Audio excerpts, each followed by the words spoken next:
एक भक्त की कहानी। भोला और हरिया दोनों गहरे मित्र थे।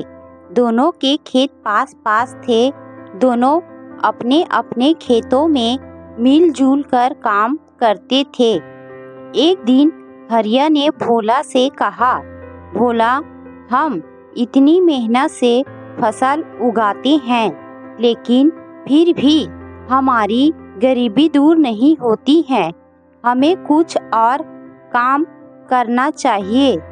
यह सुनकर भोला कहता है, मित्र, ऐसा नहीं है। हमें भगवान जितना दे रहे हैं उसी में खुश रहना चाहिए। यह सुनकर हरिया गुस्सा हो जाता है। वह भोला से कहता है, तू कुछ नहीं समझता है। इतने दिन से तू शिव जी की पूजा कर रहा है। भगवान ने तुझे आज तक क्या दिया है? तब भोला कहता है, मैंने आज तक अपने भोले बाबा से कुछ मांगा ही नहीं। मैं तो बस सच्चे मन से उनकी पूजा करता हूँ और वे अपने आप मेरे सारे काम बना देते हैं। मुझे कुछ मांगने की जरूरत ही नहीं पड़ती। तू भी मेरे साथ मंदिर चला कर। तेरे मन में से भी लालच निकल जाएगा। हरिया गुस्सा होकर अपने घर चला गया। घर में उसकी पत्नी सुमित्रा ने पूछा तो हरिया ने कहा, मैंने अपने मित्र भोला को साथ मिलकर व्यापार करने की सलाह दी तो उसने मना कर दिया और कहा, भोले बाबा की कृपा से वह इतने में ही खुश हैं। यह सुनकर सुमित्रा ने कहा, भोला भैया भगवान शिव के भक्त हैं। आप बचपन से उनके साथ रहते हो, फिर भी आप कभी मंदिर नहीं गए। सबका अपना अपना विश्वास है। वैसे उनके कहने से आप भी मंदिर जाकर भोले बाबा का आशीर्वाद ले लो। यदि भगवान ने चाहा तो आपका व्यापार करने का सपना पूरा हो जाएगा। सुमित्रा की बात हरिया की समझ में आ गई। वह अगले दिन भोला के साथ शिव जी के मंदिर गया। वहाँ उसने पूजा की और उसके बाद उसने शिव जी से प्रार्थना की, हे प्रभु, मुझे इतना धन दो जिससे मैं व्यापार कर सकूं। यदि मेरा व्यापार चल गया तो मैं आपके मंदिर में सोने का शिवलिंग चढ़ाऊंगा। उसकी प्रार्थना सुनकर भोला मुस्कुरा रहा था, लेकिन उसने हरिया से कुछ नहीं कहा और वापस आकर अपने खेत में काम करने लगा। कुछ दिन बाद हरिया ने कर्ज लेकर व्यापार शुरू किया। भगवान भोलेनाथ की कृपा से उसका व्यापार अच्छा चलने लगा।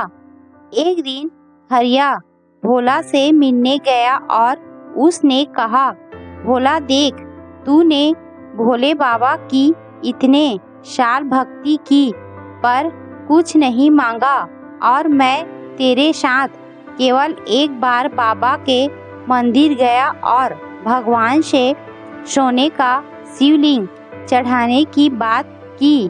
बाबा ने खुश होकर मेरा व्यापार शुरू करा दिया।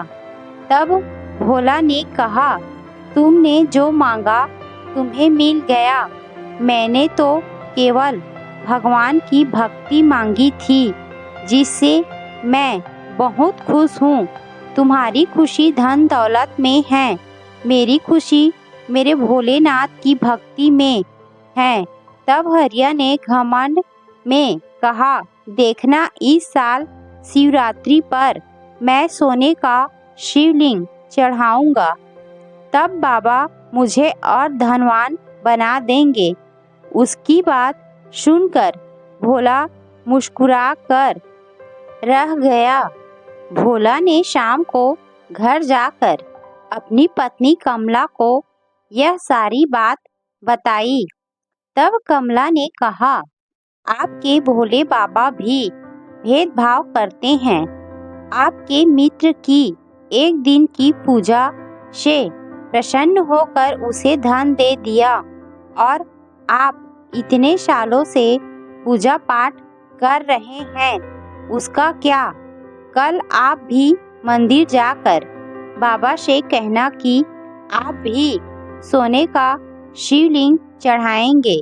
भोला ने कहा, लेकिन शिवरात्रि में तो कुछ ही दिन शेष हैं, मैं सोने का शिवलिंग कहाँ से लाऊंगा? यदि तू जिद ही करती है तो मैं मिट्टी का शिवलिंग बनाकर चढ़ा दूंगा। उसकी बात सुनकर कमला कुछ नहीं बोली। अगले दिन भोला शिव जी के मंदिर गया और बाबा से कहा, बाबा मैं इस शिवरात्रि आपको मिट्टी का शिवलिंग अर्पण करूंगा। यह कहकर वह अपने खेत पर चला गया। शिवरात्रि के दिन भोला और हरिया पूजा का थाल सजाकर मंदिर पहुंच गए। कमला और सुमित्रा भी उनके साथ थी। मंदिर में दोनों ने पूजा की। उसके बाद उन्होंने पुजारी से शिवलिंग अर्पण करने के लिए कहा। पुजारी बाबा ने कहा, अपने अपने शिवलिंग पर दूध चढ़ाकर उसे भगवान के चरणों में रख दो। उसकी बात सुनकर हरिया जोर से हंसने लगा। उसने कहा, पुजारी जी, मेरे शिवलिंग पर तो दूध चढ़ जाएगा, लेकिन भोला का शिवलिंग तो मिट्टी का है, दूध चढ़ाते ही वह बह जाएगा। यह सुनकर भोला की आंखों में आंसू आ गए। उसने भोलेनाथ से कहा, बाबा आज आपके भक्त की परीक्षा है। मेरी निष्काम भक्ति आज धनवानों के आगे फीकी पड़ रही है, मेरी लाज रखना।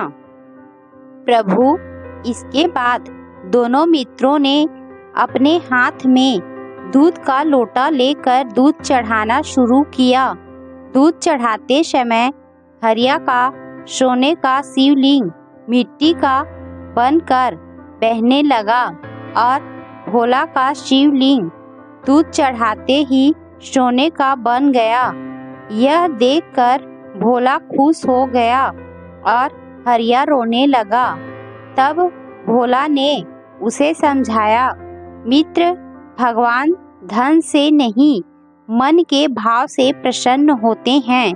तुम्हारे पास धन आते ही तुम्हारे मन का भाव घमंड में बदल गया, इसीलिए तुम्हारा सोना भी मिट्टी बन गया और मेरा मन निर्मल था, इसीलिए मेरी मिट्टी भी सोना बन गई। हरिया ने भोला से माफ़ी मांगी और भोलेनाथ के चरणों में गिरकर रोने लगा। भोला ने हरिया से कहा, बाबा के सामने रोने से तुम्हारा मन भी निर्मल हो गया। उसके बाद हरिया और भोला दोनों एक साथ खेती और व्यापार करने लगे। बाबा भोलेनाथ से उनके सारे कष्ट मिट गए।